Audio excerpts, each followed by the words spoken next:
Vajpayee chemistry coaching में आप सभी लोगों का स्वागत है। पिछले क्लास में देखिए हम लोग पढ़े थे वर्नर थ्योरी। आज हम लोगों को पढ़ना है संयोजी बंध सिद्धांत या बैलेंस बॉन्ड थ्योरी, या इसी को हम लोग बीबीटी कहते हैं। कि ये स्ट्रक्चर जो वर्नर थ्योरी ने उपसहसंयोजी यौगिकों की संरचना की व्याख्या के लिए अपना सिद्धांत दिया था, उसमें कुछ चीज़ें वर्नर के द्वारा बताया नहीं गया था। तो उस कमी को दूर करने के लिए बाद में आई संयोजी बंध सिद्धांत। इस सिद्धांत की बीबीटी का प्रतिपादन 1930 ईस्वी में लिनियस पॉलिंग ने किया था। किसने किया था? लिनियस पॉलिंग में। इस सिद्धांत में उपसहसंयोजी यौगिकों की संरचना की व्याख्या के लिए इन्होंने संयोजी इलेक्ट्रॉन तथा संकरण को आधार बनाया। मतलब संकरण और संयोजी इलेक्ट्रॉन के आधार पर उपसहसंयोजी यौगिकों की संरचना की व्याख्या की। इसके अनुसार उन्होंने क्या कहा, कुछ अपने महत्वपूर्ण बिंदु दिए।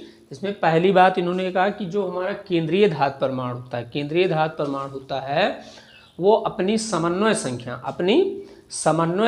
के आधार पर, या जितनी उसकी समन्वय संख्या होती है उतनी संकरित कक्षक को उपलब्ध कराता है। यानी केंद्रीय धातु जो परमाणु होगा उपसहसंयोजी यौगिक में, वो क्या करेगा कि अपनी समन्वय संख्या के अनुसार संकरित कक्षक या संकरित खाली कक्षक को उपलब्ध कराता है, ताकि उससे लिगेंड क्या करे, इलेक्ट्रॉन को दे करके उपसहसंयोजी बंध का निर्माण कर सके। सेकंड पॉइंट उन्होंने कहा कि जो हमारा केंद्रीय धातु परमाणु होता है, संकरण के लिए n-1d कक्षक यानी अंतःकक्ष का ns, np, nd कक्षकों का उपयोग संकरण में करता है। तो पहला पॉइंट उन्होंने ये बताया कि जितनी उसकी समन्वय संख्या होगा उसके अनुसार क्या करेगा, वो संकरित कक्षक को उपलब्ध कराएगा।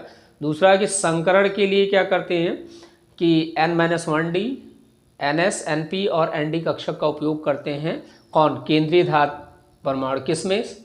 संकरण की प्रक्रिया में। उसके बाद हमारा क्या होगा कि संयोजी कोष में, जो केंद्रीय धातु परमाणु के संयोजी कोष में जो एकाकी इलेक्ट्रॉन युग्म होते हैं वो बंध बनाने में पार्टिसिपेट नहीं करते हैं। फिर यदि मान लीजिए जटिल आयन के पास क्या है, अयुग्मित इलेक्ट्रॉन है, जटिल आयन के पास क्या है, अयुग्मित इलेक्ट्रॉन है, तो उसके लिए वो क्या होगा, वो यौगिक हमारा अनुचुंबकीय होगा, पैरामैग्नेटिक होगा। और अगर कंपाउंड के पास क्या है कि युग्मित इलेक्ट्रॉन है, तो वो हमारा प्रतिचुंबकीय होता है। वो कैसा होता है? प्रतिचुंबकीय। और अगला पॉइंट, तो इसको एक बार देख लीजिए। अब इसमें और कई सारी बातें बीबीटी के अकॉर्डिंग बताई गई है, तो इसको देखिए थोड़ा सा।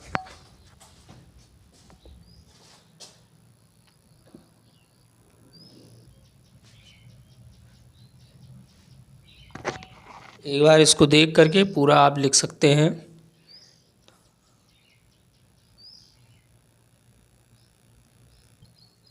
अगला पॉइंट जो है वो कहा गया कि प्रबल लिगेंड जो CN, CO इत्यादि होते हैं संयोजी इलेक्ट्रॉन को हुंड के, प्रबल लिगेंड जो CN है, CO इत्यादि, बहुत सारे प्रबल लिगेंड होते हैं जो संयोजी इलेक्ट्रॉन को हुंड के नियम के विरुद्ध युग्मित करते हैं। मतलब ये है कि अगर केंद्रीय धातु परमाणु के पास प्रबल लिगेंड है तो वहाँ पर इलेक्ट्रॉन का जो क्या होगा, युग्मन होगा, वो हुंड के नियम के विरुद्ध होता है। जैसे हुंड का नियम ये कहता है कि किसी भी कक्षक में इलेक्ट्रॉन तब तक युग्मित नहीं होंगे जब तक कि सभी कक्षकों में एक एक इलेक्ट्रॉन न भर जाएं। मतलब क्या कि सबसे पहले हर कक्षक, जितने भी ऑर्बिटल हैं, उस ऑर्बिटल में क्या हो कि हर कक्षक में एक एक इलेक्ट्रॉन होंगे। जब एक एक इलेक्ट्रॉन सब में भर जाएगा तब उसका युग्मन होना प्रारंभ होता है। फिर कहा गया कि यदि संकरण में n-1d कक्षक का उपयोग हो रहा है तो इस प्रकार से बनने वाले यौगिक को अंतःकक्षक यौगिक कहते हैं, इनर ऑर्बिटल कॉम्प्लेक्स बोलते हैं। और इस प्रकार के यौगिकों में क्या होता है कि जो इलेक्ट्रॉन का युग्मन होता है वो हुंड के विपरीत नियम के अनुसार, मतलब हुंड कहते हैं पहले एक एक भरना चाहिए, लेकिन यहाँ ऐसा नहीं होता है। तो युग्मन हो जाने के कारण क्या होता है कि उनकी जो स्पिन मल्टीप्लिसिटी होती है वो बहुत कम हो जाती है, इसलिए इसे न्यून चक्रण यौगिक कहते हैं। और यदि यौगिक में ND कक्षक का उपयोग हो रहा है संकरण में तो उसे Y कक्षक यौगिक कहते हैं। और यहाँ पर जो होगा अयुग्मित इलेक्ट्रॉन की संख्या ज़्यादा होती है, तो इसके कारण क्या होता है कि इसमें जो चक्रण होता है, स्पिन मल्टीप्लिसिटी जो 2s+1 निकालेंगे, वो चक्रण क्या हो जाता है, ज़्यादा होता है, इसलिए इसे क्या बोला जाता है, उच्च चक्रण यौगिक। तो ये हमारे बीबीटी के कुछ महत्वपूर्ण बिंदु हैं जिनको हमें क्या करने लेना है, कॉपी में नोट कर लेना है, उसी को 2-3 बार देखना है। आगे हम इसका क्या करेंगे, एग्जाम्पल करेंगे, इसका एप्लीकेशन क्या है। डीवीटी बैलेंस बॉन्ड थ्योरी का क्या एप्लीकेशन होता है, इसके बारे में हम लोग आगे देखेंगे। धन्यवाद।